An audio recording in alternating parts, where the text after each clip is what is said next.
नमस्कार। आज हमारे पास एक बहुत छोटी सी लेकिन बड़ी दिलचस्प कहानी है पड़ताल के लिए।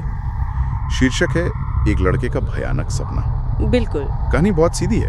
एक लड़का, पुराना घर, अकेला सो रहा है रात में। एकदम रोजमर्रा की सी बात लगती है ना? हाँ, बिल्कुल रोजमर्रा की। लेकिन यहीं से, जैसा आपने कहा, कहानी एक अजीब बल्कि डरावना मोड़ लेती है। तो हमारा काम आज यही है कि हम देखें कि लेखक ने इतने कम शब्दों में इतना गहरा माहौल कैसे बनाया। डर और वो जो रहस्य वाली बात है, हाँ, वो कैसे पैदा किया। ये संक्षिप्तता का, मतलब मिनिमलिज्म का एक कमाल का उदाहरण है, खासकर हॉरर में। तो कहानी शुरू होती है आधी रात को। लड़का सो रहा है और अचानक दरवाजा वो अपने आप खुल जाता है। वो उठकर देखता है, बाहर झांकता है, कोई नहीं। अब आप कहेंगे हवा से भी खुल सकता है, इसमें क्या खास है? देखिए, खासियत माहौल बनाने में है। एक तो आधी रात का वक्त, वो अपने आप में थोड़ा असुरक्षा का एहसास देता है। सही। और फिर अपने आप खुलना, ये एक साधारण घटना को भी एक अनैसर्गिक, शायद किसी इरादे से की गई हरकत जैसा बना देता है। अच्छा, मतलब जानबूझकर? हाँ, या कम से कम ऐसा महसूस कराता है। ये पहला सिग्नल है कि कुछ गड़बड़ है। परिचित माहौल में कुछ अपरिचित घुस आया है और ये चीज फौरन बेचैनी पैदा करती है। हाँ, ये बात तो है। तो लड़का, खैर उसकी प्रतिक्रिया भी स्वाभाविक है। वो डर जाता है पहले तो, लेकिन फिर हिम्मत जुटाता है, दरवाजा बंद करता है और वापस सोने चला जाता है। उसे लगता है चलो मामला निपट गया, शायद हवा ही होगी। हाँ, और ये जो एक क्षण है, ये बड़ा महत्वपूर्ण है कहानी में।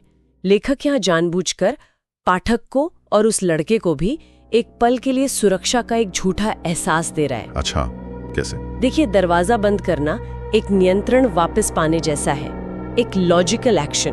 प्रॉब्लम आई, दरवाजा बंद किया, प्रॉब्लम सॉल्व्ड, ऐसा लगता है। हाँ, बिल्कुल। पर इसी वजह से जो सुबह होता है, उसका असर और भी ज्यादा चौंकाने वाला होता है। ये उम्मीदों को तोड़ने का एक क्लासिक तरीका है। और फिर आती है सुबह, लड़का उठता है और जो वो देखता है वही कहानी का सबसे बड़ा, मतलब सबसे उलझाने वाला हिस्सा है। बताइए। दरवाजा अंदर से बंद है, लॉक है।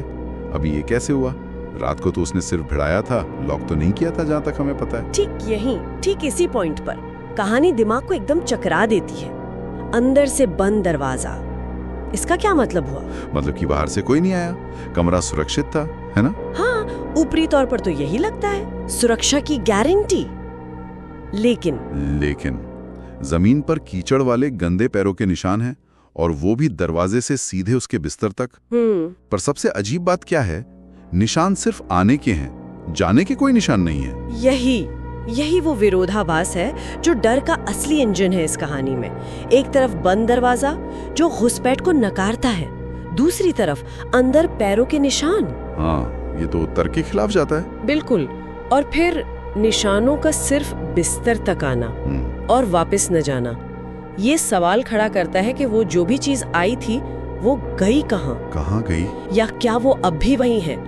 शायद बिस्तर में ही, या उसका स्वरूप बदल गया, या वो कभी गई ही नहीं। ये अनिश्चितता, ये अटकलें ही सबसे ज्यादा डराती हैं। तो मतलब अगर लेखक बता देता कि वो कौन था या निशान कैसे आए, तो कहानी शायद उतनी डरावनी ना होती। बिल्कुल सही। कहानी की असली ताकत ही इसी बात में है कि ये बहुत कुछ अनकहा छोड़ देती है।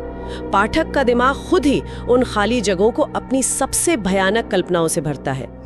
अब देखिए, कुछ खास डिटेल्स है। आधी रात, खुद ब खुद खुलना, अंदर से लॉक, कीचड़ के निशान, वापस नहीं आते। बस ये गिने चुने विवरण मिलकर एक ऐसी पहेली बनाते हैं जिसका कोई सीधा जवाब नहीं है। हाँ, एक बेचैन करने वाली पहेली। और ये दिखाता है कि डर पैदा करने के लिए हमेशा लंबे चौड़े विवरण की जरूरत नहीं होती।